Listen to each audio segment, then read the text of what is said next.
靈修分享，日期2025年12月25日。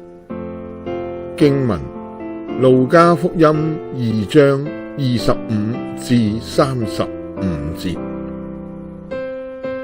約瑟同埋瑪利亞帶同嬰兒嘅耶穌上耶路撒冷，要照律法嘅規矩辦理。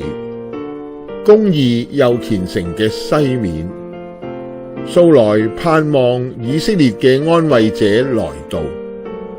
西面被聖靈感動，入到聖殿，將嬰兒耶穌接過來，稱頌上帝，並講出佢睇到咗主嘅救恩。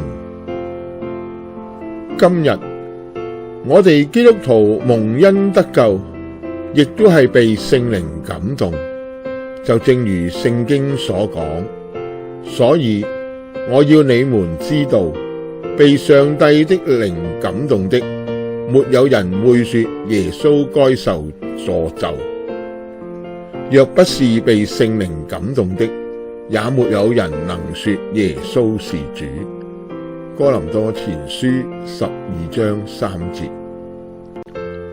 奈何有少數基督徒得咗救恩之後，卻冇好似西面咁稱頌上帝，甚至喺求不得嘅情況下埋怨上帝嘅供應，以致佢哋對聖誕節嘅反應就好似未信主嘅人一樣，只係一個假期而已，既唔去報佳音，亦唔參與教會聖誕崇拜或者聚會。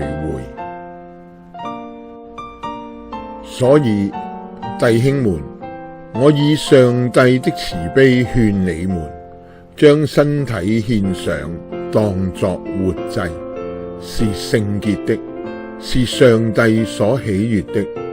你們如此侍奉，乃是理所當然的。不要效法這個世界，只要心意更新而變化，叫你們察驗何為上帝的善良、純全、可喜悅的旨意。羅馬書12章1至2節。阿們。